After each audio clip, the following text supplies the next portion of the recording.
All right, hey guys, I'm gonna go ahead and make a quick video. Kevin and I have been working pretty hard to get some lights installed today. We still have a few more to go, but we do have a hybrid, so that makes it a little bit different.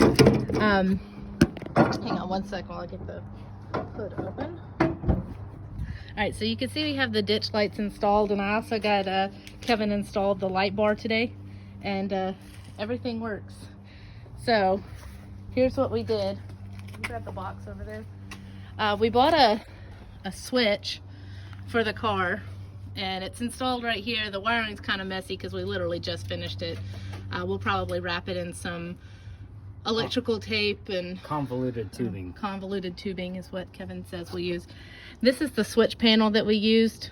This just came from Amazon, right? Yeah, nothing real expensive. It has 6 different stickers. You can interchange the stickers so that your lighting is personal to you.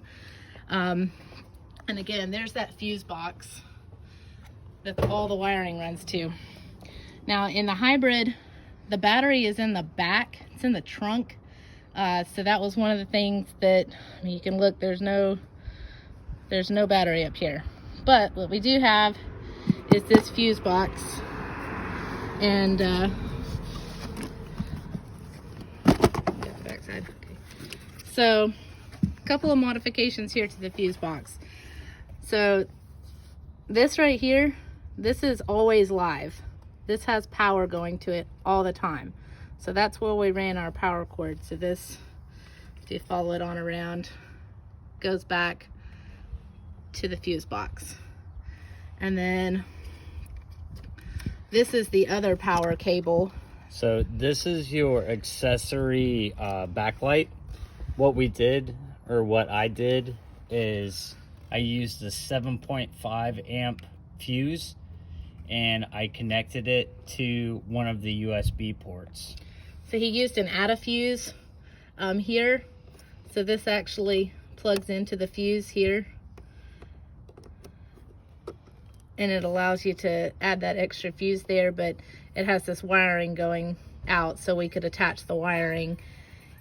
And so that's how we got everything into the fuse box here.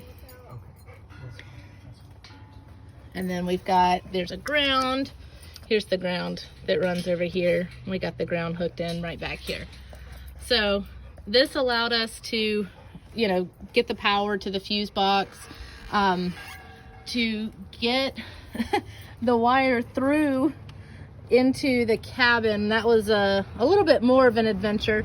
It's hard to see right here. Let me step up on the bumper. So right back here, there is a gasket,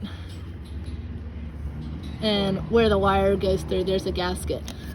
There's actually like a little nipple on there that we cut off.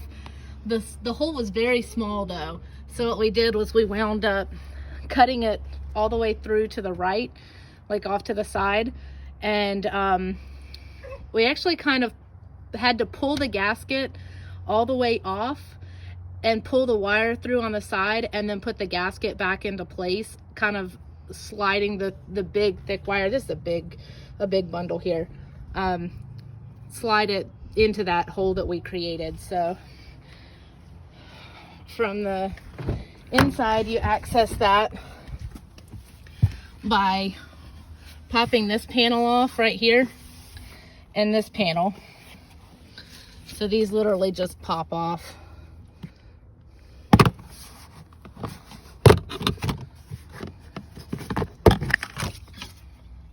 And you can see there's one of these on both the driver's side and the passenger side, where they're running the cables all the way to the back. There's a small little thing here that, let me just take this off.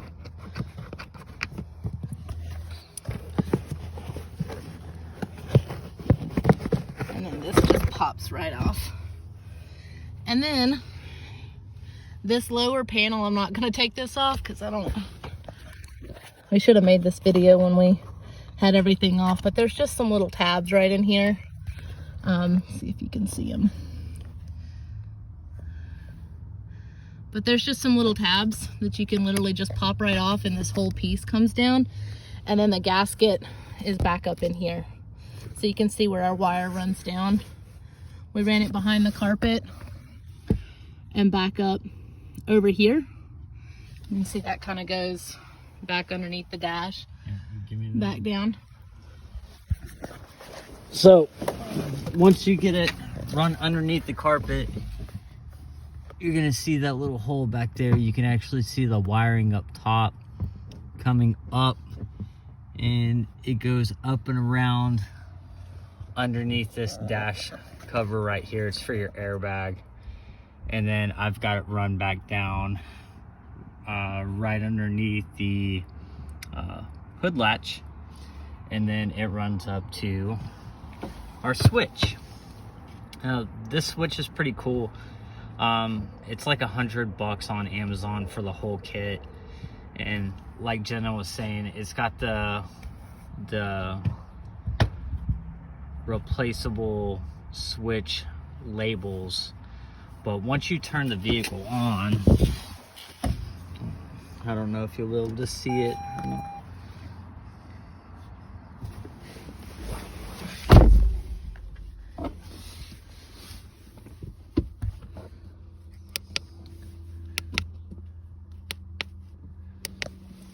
Alright, sorry guys, we had to make a quick pause and run in and grab the keys. It wasn't turning on because we didn't have our keys in our pocket. So you can see that because we put that Adafuse in there, the only time, or it's an all-time on switch, but you can turn the lights on. So I'll walk up to the front. Might be hard to see. They're definitely on. The light bar is definitely on. So yeah, that Adafuse allows us to flip the switch and turn them on and off. So it also allows you to have the self-dimming backlight. So it'll automatically dim and brighten as you go through the day into the night. So that's how we did it. Running the wiring through for the ditch lights and the light bar. Again, you know, the hybrid is kind of a little bit of a different beast as far as the location of the battery. But you do have that one. Oh, and that's another thing real quick while you're putting that back on. We used a Dremel to just kind of Dremel out our lid a little bit to make room for this. We also Dremeled out this portion, because if you look on your stock vehicles, this is actually a full square, and we just used the Dremel. What bit did you use? I just used a carbide cutter. Yeah, okay, so a carbide cutter to just Dremel that out so that it would lay flat, and that way we don't pinch any of our wiring when the lid goes back on. I like that. But yes, don't hate on me because I haven't finished the wiring, so please don't send me hate mail. He literally just came inside and told me he finished up, so again, we still have to tidy up the wiring. It's kind of just hanging out for the moment, just to give a quick video, because somebody asked me how to run the lights, and since we just finished, I figured we would go ahead and shoot a quick how-to video on the access points that we used. But all right guys, well, that's what I have. I'm gonna go ahead and shut the lid, because our other to-do thing for today is we got to get Chase's rock sliders installed. So that's our next to-do list, and we're gonna call Ruby done for a bit. So appreciate you guys